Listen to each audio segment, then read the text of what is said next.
வணக்கம். இந்த வீடியோவில் நம்ம என்ன பார்க்க போகிறோம் அப்படின்னு சொல்லிட்டு பார்த்தீங்கன்னா காம்பவுண்ட் இன்ட்ரெஸ்ட், அதாவது கூட்டு வட்டி. ஃபஸ்ட்டு காம்பவுண்ட் இன்ட்ரெஸ்ட் அப்படின்னா என்ன? ஸோ எக்ஸாம்பிளுக்கு நான் வந்து ஒரு 10,000 ரூபாய் வச்சுருக்கேன். இந்த 10,000 ரூபாய்க்கு வருஷத்துக்கு ஒரு முறை இன்ட்ரெஸ்ட் தரேன். ஓகேங்களா? ஸோ அப்படி தரும்போது வருஷத்துக்கு 10% இன்ட்ரெஸ்ட்டுன்னு வைங்களேன். ஸோ அப்போ எவ்வளோ தந்திருப்பேனா? 1000 ரூபாய் இன்ட்ரெஸ்ட் தந்திருப்பேனா? கரெக்டா? ஸோ 10,000 ரூபாய் கடன் வாங்குகிறேன், அதுக்கு 10% வருஷத்துக்கு தராங்கன்னா ஒரு வருஷம் முடியும் போது 1000 ரூபாய் இன்ட்ரெஸ்ட் கொடுத்துருப்பேன். இதே செகண்ட் இயரு இதே 1000 ருபீஸை இன்ட்ரெஸ்ட்டாக தரமாட்டேன். இந்த ஃபஸ்ட் இயருக்கான இந்த அசல் ஃபஸ்ட் இயருக்கான வட்டியோடு சேர்ந்து 11,000 ஆகுமா? இந்த 11,000க்கு தான் 10% இன்ட்ரெஸ்ட் தருவேன். ஸோ இப்படி தந்தனா 1100 அப்படின்றது செகண்ட் இயருக்கான இன்ட்ரெஸ்ட்டாக இருக்கும். சரியா? அப்போ நல்லா புரிஞ்சுங்க. ஒரு வருஷத்துக்கான, அதாவது ஃபஸ்ட் இயருக்கான அசலோட ஃபஸ்ட் இயருக்கான இன்ட்ரெஸ்ட் சேர்ந்து ரெண்டாவது வருஷத்துக்கான அசலாகுது. சரியா? அப்போ ரெண்டாவது வருஷத்துக்கான அசலோட 10% பார்த்தா 1100 வருதா? இது கூட சேர்ந்து மூணாவது வருஷத்துக்கான அசலாக மாறும். ஸோ இந்த மாதிரி அசலும் வட்டியும் சேர்ந்து அடுத்த வருஷத்துக்கான அசலாக மாறும். இதுதான் கூட்டு வட்டி, காம்பவுண்ட் இன்ட்ரெஸ்ட். ஸோ காம்பவுண்ட் இன்ட்ரெஸ்ட்டை பொறுத்த வரைக்கும் உங்களுக்கு ஒரு சில ஃபார்முலாஸ் இருக்குது. A = P × 1 + R/100 power n. So ஏன்னா அமௌண்ட்டு, சரியா? தொகைன்னுவாங்க. அந்த அமௌண்ட்டு அப்படின்றது என்ன சார்? அசலும் வட்டியும் சேர்ந்தது தான் அமௌண்ட். சரிங்களா? எக்ஸாம்பிளுக்கு பேங்க்கில் 10,000 ரூபாய் போடுறேன், 2 வருஷம் கழித்து எனக்கு பேங்க்கு 12,000 ரூபாய் தருது. சரியா? அப்போ நான் பேங்க்கில் எவ்வளோ போட்டேன்? 10,000 ரூபாய் போட்டேன். அதுதான் அசல், பிரின்சிபல் அப்படின்னு சொல்லுவாங்க. சரியா? பேங்க்கு 2 வருஷம் கழித்து எனக்கு எவ்வளோ அமௌண்ட்டு தருதுன்னா 12,000 ரூபாய் தருது. ஸோ அந்த 12,000 ரூபாவை தான் அமௌண்ட்டுன்னு சொல்லுவேன். சரியா? தொகை. ஸோ அந்த அமௌண்ட்டில் என்னென்ன சார் இருக்குது? அசல், நான் போட்ட அந்த 10,000 ரூபாய் இருக்குது. அது இல்லாமல் பேங்க் எனக்கு தந்த இன்ட்ரெஸ்ட்டு சேர்ந்துருக்கு. அந்த 2,000 ரூபாய் எக்ஸ்ட்ரா இருக்குல்லங்க, அந்த 2,000 ரூபான்றது பேங்க் எனக்கு தந்த இன்ட்ரெஸ்ட் தானே. ஸோ அந்த அசல் 10,000 + 2,000 இன்ட்ரெஸ்ட், இது ரெண்டுமே சேர்ந்தது தான் தொகை, அமௌண்ட்டு. சரியா? ஸோ இந்த அமௌண்ட்டுக்கான ஃபார்முலா என்னென்னா, அசல், பீனா அசல் தானம்மா, 1 + ஆறுன்றது வட்டி வீதம், எவ்வளோ % இன்ட்ரெஸ்ட்டுன்னு கேட்குறாங்களோ அதுதான் 6. என்னன்றது நம்பர் ஆஃப் இயர்ஸ், ஆண்டுகளின் எண்ணிக்கை. சரியா? ஸோ கொஷினில் வட்டியானது ஆண்டுக்கு ஒரு முறை கணக்கிடப்பட்டால் அப்படின்னு கொஷின் கொடுத்தாங்கன்னா அப்போ அமௌண்ட்டுக்கான ஃபார்முலா இதுதான். சரியா? இன்ட்ரெஸ்ட் கால்குலேட்டட் ஆனுவலி, இன்ட்ரெஸ்ட்டை வருஷத்துக்கு ஒரு முறை வாங்குகிறேன் அப்படின்னு சொன்னாங்கன்னா அப்போ ஃபார்முலா இது. சரியா? இதே A = P × 1 + R/2/100 power 2n கொடுக்குறாங்கன்னு வைங்களேன். ஸோ இது எதுக்கான ஃபார்முலா சார் அப்படின்னு கேட்டிங்கன்னா, இன்ட்ரெஸ்ட்டு 6 மாதத்துக்கு ஒரு முறை வாங்குறாங்க. அதாவது interest calculated half yearly. Half இயர்லின்னா என்னங்க அர்த்தம்? அரையாண்டுக்கு ஒரு முறை வட்டி கணக்கிடப்படுகிறது அப்படின்னு கொஷின் கொடுத்தா அப்போ ஃபார்முலா இது. சரியா? இதே காலாண்டுக்கு ஒரு முறை வட்டி கணக்கிடப்படுகிறது அப்படின்னு கொஷின் கொடுத்தா இதே ஃபார்முலா இங்கே 4n அப்படின்னு வரும். சரியா? ஸோ காலாண்டுக்கு ஒரு முறை, இன்ட்ரெஸ்ட் கால்குலேட்டட் குவார்ட்டர்லி அப்படின்னு சொல்லுவாங்க. ஸோ இந்த 3 ஃபார்முலாவை வச்சு தான் இந்த டாபிக் பார்ப்போம். சரியா? ஸோ இன்னைக்கான ஃபஸ்ட்டு கொஷின் என்ன? Find the amount on ₹50,000 at 16% per annum for 2 years compounded annually. அதாவது 50,000 அசலுக்கு 16% வட்டி விதத்தில் 2 ஆண்டுகளுக்கான தொகையை காண்க. ஸோ தொகை ஃபார்முலா என்ன? A = P × 1 + R/100 power n. So இதில் அசல் வந்து 50,000மா, 1 + R வந்து 16%. அப்போ அது 16/100ன்னு எழுதலாம். n வந்து 2 வருஷம். சரியா? ஸோ அப்போ 50,000க்கு இதை சைடில் மல்டிப்ளை பண்ணுங்க, ஓர் 100 100, 100 கூட 16 ஆட் பண்ணால் 116/100ன்னு வருமா? இங்கே ஸ்கொயர்னு கொடுத்தனால அதை 2 முறை எழுதிக்கிறேன். சரியா? ஸோ இந்த ஃபார்முலா இல்லாமையும் இந்த லைனை எழுத முடியும். சார் எப்படி சார் எழுதுறது? கொடுத்துருக்கிற அசல் 50,000ன்னு அப்படியே எழுதிங்க. சரியா? கொஷினில் எவ்வளோ பர்சன்டேஜ் தராங்களோ அதை 100 கூட ஆட் பண்ணிங்க. ஆட் பண்ணிங்கன்னா 116/100ன்னு வந்துருமா? கரெக்டாக 2 வருஷம்னு கொடுத்தனால 2 முறை எழுதிக்கிட்டேன். அவ்வளோதான். ஸோ இதில் 4 0க்கு 4 0 அடிச்சுட்டேன். மீதி இருக்கிறத மல்டிப்ளை பண்ணிங்கன்னா உங்களுக்கு 67,218 வரும்பா. சரியா? மல்டிப்ளை பண்ணிப்பீங்கல்ல. ஸோ இதை எல்லாத்தையும் மல்டிப்ளை பண்ணிங்கன்னா 67,218 வரும். இதுதான் அமௌண்ட்டு. சரியா? தொகையை காண்க அப்படின்னு தான் கொஷின் கேட்குறாங்க. ஸோ தொகைக்கான ஆன்சர் 67,280. சரியா? So next one, compute the compound interest for the principal ₹7,500 for 2 years at 4% per annum which is compounded annually அப்படின்னு கொடுத்துருக்காங்க. ஸோ இந்த கொஷினும் காம்பவுண்டட் ஆனுவலி அப்படின்னு சொல்லிட்டாங்க. வருஷத்துக்கு ஒரு முறை இன்ட்ரெஸ்ட் வாங்குறாங்க. இப்போ நம்ம மாதம் மாதம் வட்டி கட்டுவோம்ல, கரெக்டாக? இங்கே அப்படி வாங்கலை, வருஷத்துக்கு ஒரு முறை இன்ட்ரெஸ்ட் வாங்குறாங்க. ஸோ வருஷத்துக்கு ஒரு முறை இன்ட்ரெஸ்ட் வாங்குறாங்கன்னா அசல் வந்து 7,500மா. நான் ஏற்கனவே சொன்னேன், இங்கே என்ன பர்சன்டேஜ் தராங்களோ அதை 100 கூட ஆட் பண்ணிங்க. 104/100ன்னு வருமா? இங்கே கொஷினில் எத்தனை வருஷம் கொடுத்துருக்காங்கன்னு பாருங்கள். 2 yearsன்னு சொல்லிட்டாங்க. கரெக்டா? அப்போ 2 வருஷம் அப்படின்னா 2 முறை எழுதிக்கிங்க அந்த 104/100. ஸோ இது அமௌண்ட்டுக்கான ஆன்சர். சரியா? ஸோ இந்த ஃபார்முலாவில் இந்த மெத்தடில் நீங்கள் இப்படி எழுதுனா எனக்கு கிடைக்கிற ஆன்சரு அமௌண்ட்டு தான். சரியா? அந்த அமௌண்ட்டுனா யார்? இங்கே எனக்கு கிடைக்க போகிற ஆன்சரில் அசலும் வட்டியும் சேர்ந்து இருக்குது, பிரின்சிபலும் காம்பவுண்ட் இன்ட்ரெஸ்ட்டும் சேர்ந்து தான் எனக்கு இங்கே ஆன்சராக கிடைக்கும். சரியா? ஆனால் எனக்கு தேவை என்ன? கொஷினில் கேட்குறது காம்பவுண்ட் இன்ட்ரெஸ்ட் மட்டும்தான் என்னன்னு கேட்குறாங்க. சரியா? அப்போ ஃபஸ்ட்டு அமௌண்ட் என்ன கிடைக்குது அப்படின்னு பார்ப்போம். 2 0க்கு 2 0 அடிச்சிட்டேன். 25 வாய்ப்பாலில் இது 3 முறை, 25 வாய்ப்பாலில் இது 4 முறை, 4 4 இது 26 முறை. ஸோ மேலே இருக்கிற 3 104 26 இதை மல்டிப்ளை பண்ணிங்கன்னா 8,112ன்னு வருது. இந்த 8,112ன்றது அமௌண்ட்டுப்பா. லாஜிக்கலாக யோசிங்க. 7,500 ரூபாய் வந்து நான் பேங்க்கில் போடுறேன். சரியா? அது 2 வருஷம் கழித்து 8,112 மாறுதுன்னா எவ்வளோ அதிகமாகிருக்கு? 612 ரூபா அதிகமாகிருக்கா? அதாவது 8,112லேருந்து 7,500 கழிச்சிங்கன்னா 612 ரூபா அதிகமாகிருக்கு. அந்த 612ன்றது பேங்க்கு எனக்கு தந்த இன்ட்ரெஸ்ட் தானே. ஸோ தொகையிலிருந்து அசலை கழிச்சா மீதி வரதா வட்டி. கொஷின்லேயும் கூட்டு வட்டியின் மதிப்பு என்ன அதுதான் கேட்குறாங்க. காம்பவுண்ட் இன்ட்ரெஸ்ட் அப்படின்னு தான் கேட்குறாங்க. ஸோ 612 அப்படின்றது இந்த கொஷினுக்கான ஆன்சர். ஓகேவா? So next one, find the principal that aid a compound interest of ₹1,632 in 2 years at 4% rate of interest per annum. ஓகேம்மா, இந்த கொஷினில் என்ன சொல்லிட்டாங்கன்னா ஆல்ரெடி இன்ட்ரெஸ்ட் என்னன்னு சொல்லிட்டாங்க. சரியா? கொஷினில் கேட்குறது என்னன்னா அசலை காண்க. ஸோ நமக்கு என்ன தெரியும்னா அமௌண்ட்டுக்கு என்ன ஃபார்முலா? அசல் ப்ளஸ்ஸு காம்பவுண்ட் இன்ட்ரெஸ்டா? அசல் ப்ளஸ்ஸு காம்பவுண்ட் இன்ட்ரெஸ்ட். இதில் எனக்கு காம்பவுண்ட் இன்ட்ரெஸ்ட் மட்டும் வேணும்னா அசல் மைனஸு, அதாவது இந்த அசல் வந்து இந்த சைடு வந்துரும்னு வைங்களேன். அப்போ அமௌண்ட் மைனஸ் அசல்னு வந்துருமா? புரியுதா? ஏ மைனஸ் பின்னு வந்துடும். ஸோ லாஜிக்கலாக யோசிச்சா இந்த ஏக்கு என்ன formula? P into 1 + r/100 power n. இது ஏக்கான ஃபார்முலா. இது இல்லாமல் மைனஸ் பின்னு இருக்குது.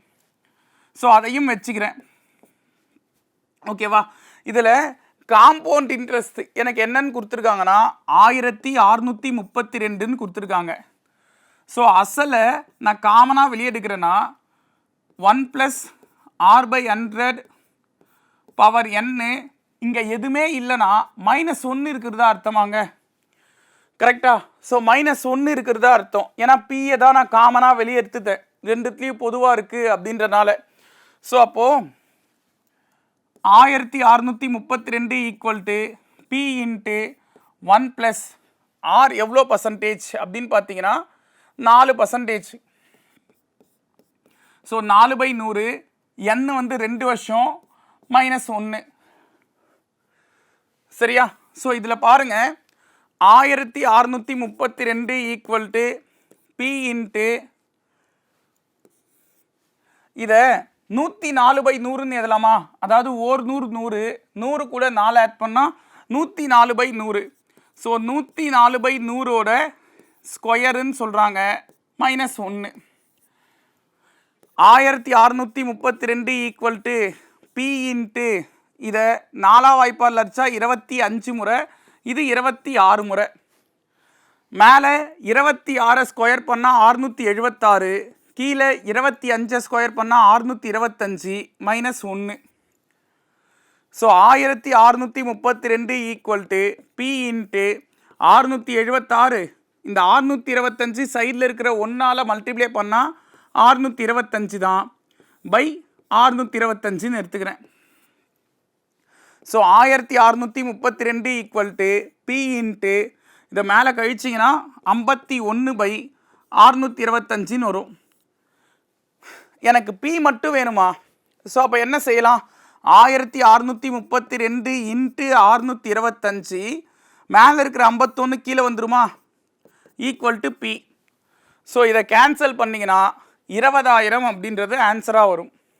ஓகேவா? 20,000 அப்படின்றது ஆன்சராக வரும். இதை ஆப்ஷனை வச்சு எப்படி போடுறது அப்படின்னு சொல்கிறேன் பாருங்க. ஸோ ஆப்ஷனை வச்சு போடுறேன் அப்படின்னா லாஜிக்கலாக யோசிங்க. இங்கே இந்த 20,000 நான் அசல்னு எடுத்துக்கிறேன். ஏன்னா கொஷினில் அசலை காண்கன்னு தானே கேட்குறாங்க. நான் ஆப்ஷனை வச்சு செக் பண்ணுறன்னும் போது 20,000 நான் அசல்னு நானே எடுத்துக்கிறேன். சரியா? அப்போ 20,000க்கு 4%னா 104/100. 2 வருஷம் அப்படின்னும் போது 2 முறை எழுதிக்கிறேன். ஸோ 4 0க்கு 4 0 கேன்சலா? இதை மல்டிப்ளை பண்ணால் 21,632ன்னு வருங்க. இந்த 21,632ன்றது அமௌண்ட்டு. இங்கேருந்து அசல் 20,000 கழிச்சிங்கன்னா 1,632ன்னு வரும். இதுதான் வட்டி. ஸோ கொஷினில் பாருங்கள், எந்த அசலுக்கு தான் எனக்கு 1,632 வட்டியாக வருதுன்னு கேட்குறாங்க. நான் 20,000 அசல்னு எடுக்கும் போது தான் எனக்கு 21,632ன்றது தொகையாக கிடச்சிருக்கு. இதிலிருந்து அசல் 20,000 கழிச்சனா 1,632 வட்டியாக வருது இல்லை? சரியா? ஸோ இந்த மாதிரி ஆப்ஷனை வச்சியும் நீங்கள் எது ஆன்சர்னு சொல்லலாம். பட் புக்கில் இருக்கிற மெத்தட் இதுதான். சரியா? உங்களுக்கு எது ஈஸியாக இருக்கோ அதை எடுத்துங்க. நெக்ஸ்ட் ஒன், அசல் வந்து 10,000ன்னு கொடுத்துருக்காங்க. ஆண்டு வட்டி வீதம் R = 8%. n வந்து 2.25 வருஷம், அதாவது 2 years 3/4 ஆண்டுகள் அப்படின்னு கொடுத்துருக்காங்க. ஆண்டுக்கு ஒரு முறை வட்டி கணக்கிடப்படுகிறது எனில் கூட்டு வட்டியின் மதிப்பு காண்க அப்படின்னு கொஷின் கேட்குறாங்க. ஸோ இதை நான் என்ன செய்கிறேன்னா, first A = P into 1 + r/100 power n, இது ஃபார்முலா. இதில் அசல் வந்து 10,000, 1 + r வந்து இங்கே 8%, அப்போ 8/100. n வந்து 2.25 வருஷம். ஃபஸ்ட்டு இந்த 2.25 வருஷத்தை யோசிச்சு பாருங்கள். 2 இயர்ஸ்ன்னு கொடுத்தா நான் 2 முறை எழுதிப்பேன். 3 இயர்ஸ்ன்னு கொடுத்தா அதை 3 முறை எழுதியிருப்பேன். ஆனால் இந்த 2.25 வருஷத்தை எப்படி சார் எழுதுறது? இதுக்கு ஒரு ஐடியா இருக்குது. என்னன்னா, இந்த 10,000க்கு இது 100 8 ஆட் பண்ணிங்கன்னா 108/100ன்னு வருமா? ஃபஸ்ட்டு இந்த 2 வருஷத்துக்கு ஏதுங்க. 2 வருஷத்துக்கு 2 முறை 108/100ன்னு எடுத்துக்கிட்டேன். சரியா? ஸோ 2 3/4 இருக்குப்பா. இதில் 2 வருஷத்துக்கு மட்டும் 108/100 2 முறை எழுதிக்கிறேன்.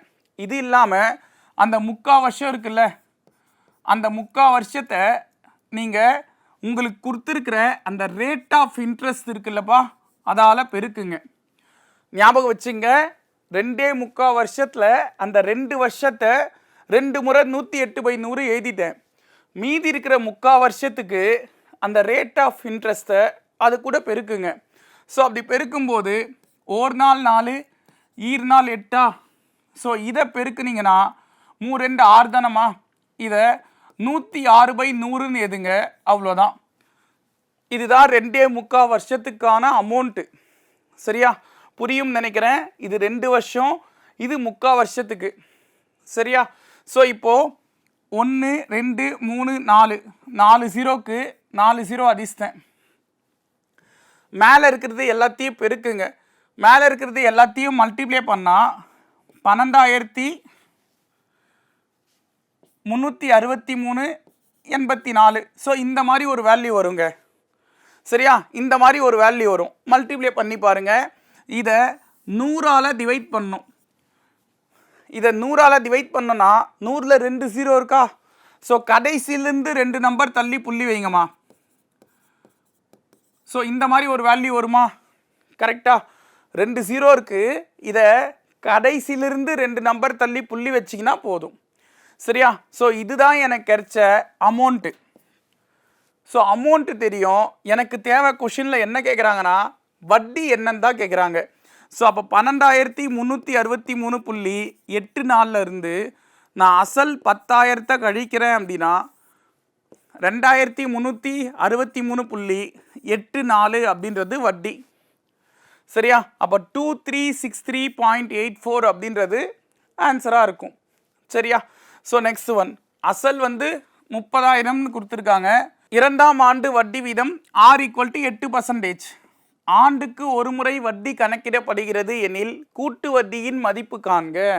ஸோ இந்த கொஷினில் ஃபஸ்ட்டு 30,000க்கு 7%, அதை நம்ம 107/100ன்னு சொல்லலாமா? 2வது வருஷம் 8%, அதை 108/100ன்னு சொல்லலாம். ஸோ 4 0க்கு 4 0 அடிச்சிட்டேன். மேலே இருக்கிறது எல்லாத்தையும் மல்டிப்ளை பண்ணிங்கன்னா 34,668ன்னு வரும். இது அமௌண்ட்டுப்பா. சரியா? இது அமௌண்ட்டு. இங்கேருந்து அசல் 30,000 கழிச்சிங்கன்னா 4,668 அப்படின்றது வட்டி. So option B answer. சரியா? இது ஒரு மெத்தட். இன்னொரு மெத்தட் என்னன்னா 30,000க்கு 7% என்னன்னு பார்க்குறேன். ஏன்னா ஃபஸ்ட் இயரு 7% தான் கொடுத்துருக்காங்க. ஆமாம் தானே? ஸோ அந்த 7% அப்படியே வச்சுக்கிறேன். ஸோ இதில் 2 0க்கு 2 0 கேன்சல். இதை மல்டிப்ளை பண்ணிங்கன்னா 2,100ன்னு வரும். 300ம் 7ஐயும் மல்டிப்ளை பண்ணால் 2,100ன்னு வரும். இது முதல் வருஷத்துக்கான இன்ட்ரெஸ்ட். சரியா? அதாவது 1ஆம் ஆண்டுக்கான வட்டி. இப்போது 2வது வருஷத்துக்கு நான் வட்டி பார்க்கணுன்னா இதை 2ஐயும் ஆட் பண்ணணும். இதை 2ஐயும் ஆட் பண்ணால் 32,100. ஸோ இதுக்கு 2வது வருஷத்துக்கான இன்ட்ரெஸ்ட் வந்து 8% சொல்லியிருக்காங்க. ஸோ அப்போ 8/100ன்னு எடுத்தா 2 0க்கு 2 0 கேன்சல்.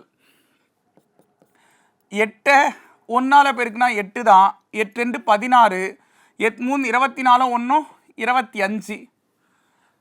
ஸோ இது 2வது வருஷத்துக்கான இன்ட்ரெஸ்ட்ங்க. சரியா? ஸோ ஃபஸ்ட் இயருக்கான இன்ட்ரெஸ்ட் 2,100, 2வது வருஷத்துக்கான இன்ட்ரெஸ்ட் 2,568. ஸோ இதை ஆட் பண்ணிங்கன்னா 4,668ன்னு வரும். இதுதான் 2 வருஷத்துக்கான மொத்த இன்ட்ரெஸ்ட். அதுதான் இங்கே ஆன்சராக கொடுத்துருக்காங்க. So option B answer. ஓகேவா? உங்களுக்கு இது ஈஸியாக இருக்குன்னா இது எடுத்துங்க, இது ஈஸியாக இருக்குன்னா இது எடுத்துங்க. ஓகேவா? நெக்ஸ்ட் ஒன் பாருங்கள். ராகுல் பாரோஸ் ₹10,000 at 10% compound interest if the repays ₹2,450 at the end of first year. Find the amount of loan which he still has to pay. அதாவது ராகுல் அப்படின்ற ஒருத்தர் 10,000 ரூபாவை 10% கூட்டு வட்டியில் கடன் வாங்குறாரு. சரியா, முதல் வருடம் முடியும் போது அதில் 2,450 மட்டும் திருப்பி செலுத்துறாரு. சரியா, அவர் மீதி தர வேண்டிய அந்த காசு எவ்வளோ, மீதி தர வேண்டிய அந்த தொகை எவ்வளவு, இதுதான் கொஷின் கேட்குறாங்க. நான் என்ன செய்கிறேன்னா, 10,000 ரூபாய் கடன் வாங்குறாரு, அதுக்கு வட்டி வந்து 10%. அப்போ ஒரு வருஷம் முடியும் போது அவர் அதுக்கு வட்டி மட்டுமே 1,000 ரூபாய் தந்திருக்கணும். கரெக்டா? ஸோ 10,000 ரூபாய்மா, இதுக்கு 10% வட்டி தரணும்னா 1,000 ரூபாய் தரணும். ஒரு வருஷம் முடிஞ்சிருச்சு. ஏன்னா ஒரு வருஷம் முடியும் போது தான் அவர் 2,450 மட்டும் திருப்பி தராரு. சரியா, அப்போது மொத்தமாக ஒரு வருஷம் முடியும் போது அவர் தர வேண்டிய காசு 10,000 ரூபாய் அசல், இது இல்லாமல் ஒரு 1,000 ரூபாய் வட்டி, மொத்தமாக 11,000 ரூபாய் திருப்பி தரணும். சரியா, ஆனால் அவர் தந்தது என்னன்னா 2,450 மட்டும்தான். ஸோ 11,000லேருந்து 2,450 கழிச்சிங்கன்னா மீதி 8,550 ரூபாய் தந்துருந்தா அந்த கடன் முடிஞ்சிருக்கும். சரியா, ஸோ 8,550ன்றது ஆன்சர். ஓகே இல்லை, 10,000 ரூபாய்க்கு 10% வட்டி தரணும், அப்போ 1,000 ரூபாய் தரணும். ஒரு வருஷம் முடியும் போது அவர் 11,000 ரூபாய் கொடுத்துருந்தா அந்த கடன் முடிஞ்சிருக்கும். ஆனால் அவர் 2,450 மட்டும்தான் தராரு, அப்போ மீதி 8,550 ரூபாய் தரணும். சரியா, so option B answer. Calculate the compound interest on ₹15,000 in 3 years when the rate of interest for successive years are 5%, 10% and 15%. 15,000க்கு 3 ஆண்டுகளில் வட்டி விகிதமானது 5%, 10% மற்றும் 15% இருக்கிறது எனில் அதன் கூட்டு வட்டியை காண்க. நான் என்ன செய்கிறேன்னா, இதுக்கு ஃபஸ்ட்டு 15,000 ஃபஸ்ட் இயருக்கான இன்ட்ரெஸ்ட் 5%, அதை 105/100ன்னு எடுத்துக்கிறேன். செகண்ட் இயருக்கான இன்ட்ரெஸ்ட் 10%, அதை 110/100ன்னு எடுத்துக்கிறேன். தேர்ட் இயருக்கான இன்ட்ரெஸ்ட் 15%, அதை 115/100ன்னு எடுத்துக்கிறேன். பா, இங்கே எங்கேயுமே அது ஃபஸ்ட் இயரு செகண்ட் இயர்னுலாம் சொல்லியே சார், நீங்கள் ஏன் அப்படி எடுத்துக்கிறீங்க? லாஜிக்கலாக யோசிங்க. 3 ஆண்டுகளில் வட்டி விகிதமானது அப்படின்னு கொடுத்துருக்காங்களா? ஸோ அந்த 3 வருஷத்துக்கான இன்ட்ரெஸ்ட்டை, இது ஃபஸ்ட் இயருக்கான இன்ட்ரெஸ்ட், செகண்ட் இயருக்கான இன்ட்ரெஸ்ட், இது தேர்ட் இயருக்கான இன்ட்ரெஸ்ட்டுன்னு நம்மளாக தான் புரிஞ்சிக்கணும். சரியா, ஸோ இப்போ இதில் 1 2 3 4 ஜீரோக்கு 4 ஜீரோ அடிச்சிட்டேன். நடுவில் இருக்கிற ஜீரோலாம் அடிக்கக்கூடாது. சரியா, ஸோ மேலே இருக்கிறது எல்லாத்தையும் மல்டிப்ளை பண்ணுங்க. மேலே இருக்கிறது எல்லாத்தையும் மல்டிப்ளை பண்ணிங்கன்னா இப்படி ஒரு ஆன்சர் வரும். சரியா, ஸோ இதை 100ஆல் டிவைட் பண்ணோமா? இதை 100ஆல் டிவைட் பண்ணோன்னா, நான் ஏற்கனவே சொல்லியிருக்கேன்ல, 100ல் 2 ஜீரோ இருக்குது. இப்போ கடைசியிலேருந்து 2 நம்பர் தள்ளி புள்ளி வச்சிங்கன்னா 19,923.75 வரும். சரியா, இது அமௌண்ட்டு. ஸோ நம்ம கண்டுபிடிக்கிற ஆன்சர் எப்பவுமே இந்த ஃபார்மேட்டில் போட்டால் அது அமௌண்ட் தான். ஸோ அமௌண்ட்டில் இருந்து அசல் 15,000 கழிச்சிங்கன்னா மீதி 4,923.75 வருமா? ஸோ இதுதான் வந்து வட்டிப்பா. சரியா, அவங்க கொஷின் கேட்குறது கூட்டு வட்டியை காண்கன்னு தான் கேட்குறாங்க. ஸோ கூட்டு வட்டி ஆப்ஷன் டி 4,923.75. சரியா, so next one, the bacteria in a culture grows by 5% in the first hour, decreases by 8% in the second hour, and again increases by 10% in the third hour. Find the count of the bacteria at the end of 3 hours if its initial count was 10,000. அதாவது ஏதோ ஒரு வகையான bacteria, அது first hour, அதாவது முதல் 1 மணி நேரத்தில் 5% வளருது. 2வது மணி நேரத்தில் 8% வளர்ச்சி குன்றியும், அதாவது வளர்ச்சி கம்மியாகுது. 3வது மணி நேரத்தில் 10% மறுபடியும் வளருது. அப்படி வளர்ந்தா என்ன சொல்கிறாங்க? முதலில் அதன் எண்ணிக்கை 10,000ஆக இருந்தது. ஸோ அப்போது 3 மணி நேரத்திற்கு பிறகு அதன் எண்ணிக்கையை காண்க. இதுதான் கொஷின். நான் என்ன செய்கிறேன்னா ஃபஸ்ட்டு அந்த 10,000ன்னு அப்படியே எடுத்துக்கிறேன். இதுதான் அசல் இங்கே. சரியா? ஃபஸ்ட்டு அது எவ்வளோ இருந்ததோ அதை அசலாக எடுத்துக்கிறேன். அதுக்கப்புறம் ஃபஸ்ட் அவர் அது 5% வளருதுன்னு கொடுக்குறாங்க. ஸோ எப்போவுமே வளருது அப்படின்னா இன்க்ரீஸ் ஆகுதுன்னு அர்த்தம். இன்க்ரீஸ் அப்படின்னா அதை 100 கூட அந்த பர்சன்டேஜை ஆட் பண்ணிங்க. ஸோ அப்போ 105/100ன்னு வருமா? நெக்ஸ்ட்டு 2வது மணி நேரத்தில் 8% வளர்ச்சி குன்றியும். ஸோ 8% குறையுது அப்படின்னா 100லேருந்து அந்த 8%த்தை கழிச்சிருங்க. ஸோ அப்போ கழிச்சிங்கன்னா 92/100ன்னு வருமா? ஸோ இந்த லாஜிக் தெரியணும். வளருது அப்படின்னா இன்க்ரீஸ் ஆகுதுன்னு அர்த்தம். அப்போ 100 கூட அந்த பர்சன்டேஜை ஆட் பண்ணணும். சரியா? 2வது மணி நேரத்தில் 8% வளர்ச்சி குன்றியும். அப்போது வளர்ச்சி கம்மியாகுதுன்னா அந்த 8% இப்போ குறையுதுன்னு அர்த்தம். 100லேருந்து 8 குறைச்சிங்கன்னா 92/100. 3வது மணி நேரத்தில் 10% வளர்ச்சியும். ஸோ வளர்ச்சின்றனால 110/100ன்னு எடுத்துக்கிறேன். இங்கிலீஷ்லேயும் பாருங்க, grow by 5% in the first hour. So grow ஆகுது. Decreases by 8% in the second hour. So second hour அது டிக்ரீஸ் தான் ஆகுது. சரியா? அந்த again increases by 10% in the third hour. So third hour increase ஆகுது.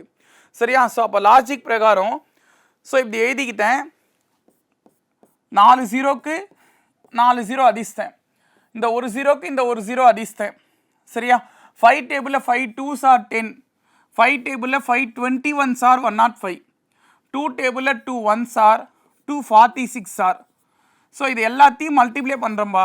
21 46 11 இது எல்லாத்தையும் மல்டிப்ளை பண்ணனா எனக்கு 10,626 அப்படின்றது கிடைக்கும். சரியா? இங்கே எண்ணிக்கை தாம்மா கேட்குறாங்க. ஸோ ருப்பீஸ்லாம் வராது. எண்ணிக்கை என்னன்னு கேட்டிங்கன்னா 10,626 அப்படின்றது ஆன்சர். சரியா? நெக்ஸ்ட் ஒன் பார்ப்போம். மகேஷ் அப்படின்ற ஒருத்தர் 5,000 ஆண்டுக்கு 12% வட்டி வீதத்தில் ஓராண்டுக்கு முதலீடு செய்தார். அரை ஆண்டுக்கு ஒரு முறை வட்டி கணக்கிடப்பட்டால் அவர் பெறும் தொகை என்ன அப்படின்னு கேட்குறாங்க. இன்ட்ரெஸ்ட் கால்குலேட்டட் ஆஃப் இயர்லி அப்படின்னு கொடுத்துட்டாங்க. ஸோ அப்போ ஆஃப் இயர்லினா ஃபார்முலா என்ன?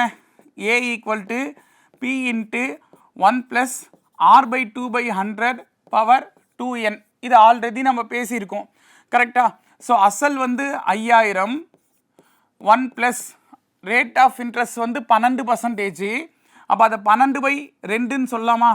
பை 100 2 × n ஓராண்டுக்கு முதலீடு செய்தார்னு சொன்னனால என்னோட வேல்யூ 1.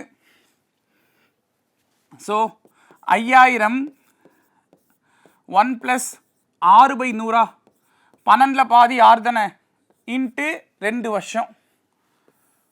ஸோ 5,000க்கு 106/100 இன்ட்டு 106/100ன்னு எடுத்துக்கிறேன். சரியா? ஏன்னா ஒரு 100 100 6 ஆட் பண்ணிங்கன்னா 106/100ன்னு வந்துடும். ஸோ 3 0க்கு 3 0 அதிர்ஷ்டமா. ஓர் 5 5 ஈர் 5 10 ஓர் 2 2 இது 53 முறை. இதை மல்டிப்ளை பண்ணிங்கன்னா 5,618ன்னு வருது. இந்த 5,618 தான் இந்த கொஷனுக்கான ஆன்சர். அதாவது அவர் பெரும் தொகை என்னன்னு கேட்டனால 5,618 ஆன்சர். சரியா? இதே இன்ட்ரெஸ்ட் மட்டும் கேட்டிருந்தாங்கன்னா இந்த 5,618லேருந்து அவங்க சொன்ன அந்த அசலை கழித்து 618 ரூபா சொல்லியிருப்பீங்க. ஸோ வட்டி என்னன்னு கேட்டிருந்தா 618 ஆன்சர். தொகை கேட்டனால 5,618 ஆன்சர்.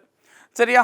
ஸோ இந்த வீடியோவில் காம்பவுண்ட் இன்ட்ரெஸ்ட் தான் என்ன, அதில் பேஸ் பண்ணி என்ன மாதிரிலாம் சம் கேட்பாங்க, அதில் ஆண்டுக்கு ஒரு முறை வட்டி கணக்கிடப்படுகிறதுனா எந்த மாதிரி சம் போடுவோம், அதே போல் ஆஃப் இயர்லி பேஸ் பண்ணி எப்படி கொஷின் கேட்பாங்கன்னு பார்த்துருக்கோம். இதனுடைய கண்டினியூஸை நெக்ஸ்ட் வீடியோவில் பார்க்கலாம். நன்றிகள் பல.